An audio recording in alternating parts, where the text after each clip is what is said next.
Details చూస్తే rebel star Prabhas, Kriti Sanon lead roles లో తెరకెక్కిన ఆదిపురుష్ శుక్రవారం థియేటర్లలో గ్రాండ్ గా రిలీజ్ అయింది. ఈ సందర్భంగా ఇప్పటికే ప్రీమియర్ షోలు నడుస్తున్నాయి. 2 తెలుగు రాష్ట్రాల్లో 3 రోజుల పాటు టికెట్లు కూడా దొరకని పరిస్థితి ఉంది. రామాయణ పారాయణం జరిగే చోటుకు హనుమంతుడు విచ్చేస్తాడనే నమ్మకంతో ఆదిపురుష్ టీం ప్రతి థియేటర్లో ఒక సీటును హనుమంతుడి కోసం కేటాయించింది. తాజాగా ఆ సీటుకు సంబంధించిన కొన్ని ఫోటోలు నెట్టింట వైరల్ అవుతున్నాయి. ఇక ఆ సీటును కాషాయ వస్త్రంతో కప్పి హనుమంతుని ఫోటోను పెట్టి జై శ్రీరామ్ అంటూ చైర్ పై రాసుకొచ్చారు. దీంతో ఇప్పుడు ఈ ఫోటో సోషల్ మీడియాలో విపరీతంగా వైరల్ అవుతోంది. థియేటర్లలో ఈ సీటుకు అభిమానులు పూజలు కూడా చేస్తున్నారు. థియేటర్ యాజమాన్యం కూడా హనుమాన్ కు కేటాయించిన సీటుకు పూలమాలలతో డెకరేషన్ చేశారు.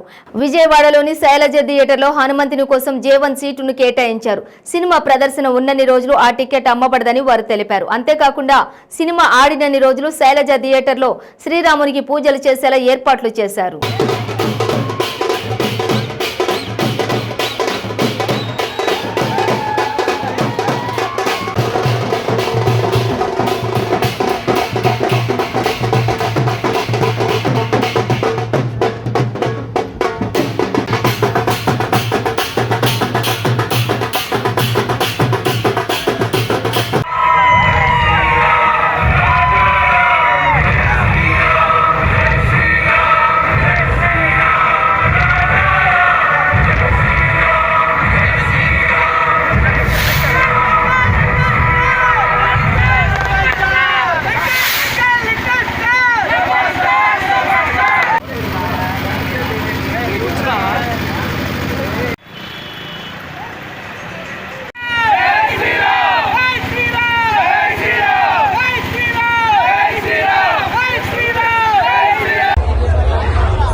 రామచంద్రలో ఈరోజు ఆదిపురుష్ రిలీజ్ సందర్భంగా ప్రభాస్ అభిమానుల సమక్షంలో ప్రభాస్లు ఫ్యాన్స్ కూడా ఊరిన ప్రభాస్ సినిమా చూడడానికి భయంకరమైన జనంతో ఈరోజు సినిమా చూడడం జరిగింది.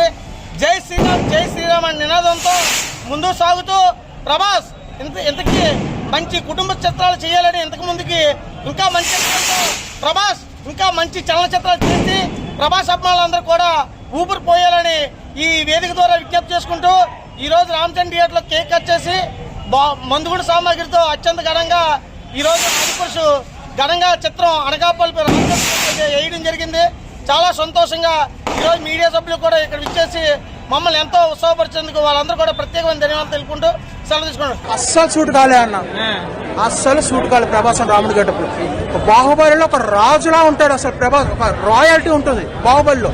ఆ రాయల్టీని చూసి ఇక్కడ తీసుకున్నారు కానీ ఓం రావు కానీ ప్రభాస్ ని సరిగ్గా చూపించలా.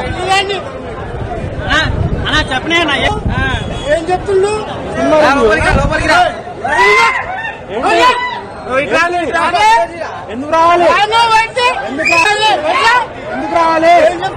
సినిమా ఏం చూసినావు? ఆదిపురుష్ ఏం పెట్టుకుని చూసినావు? నోట్లో కళ్ళు స్పెట్స్ కనిపిస్తావు నీకు?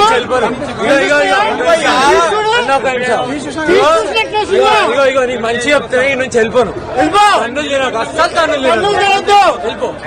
అర్థమవుతుందా? వెళ్ళిపో బయటికి రా. బయటకు వచ్చి అందరూ బాగానే చెప్తున్నారు. ఏం చెప్పాడు? కళ్ళ అద్దాలు తీసి చూసినట్టున్నాడు ఆయన. అద్దాలు తీసి నువ్వెవరు చెప్పరైనా బయటకు వాడినకి? నువ్వెవరు చెప్పనికి? తంత మళ్ళీ కన్నులు తింటా. లోపలికి వస్తే ఏం చేస్తావు? లోపలికి వస్తే తంత, లోపలికి వస్తే తంత.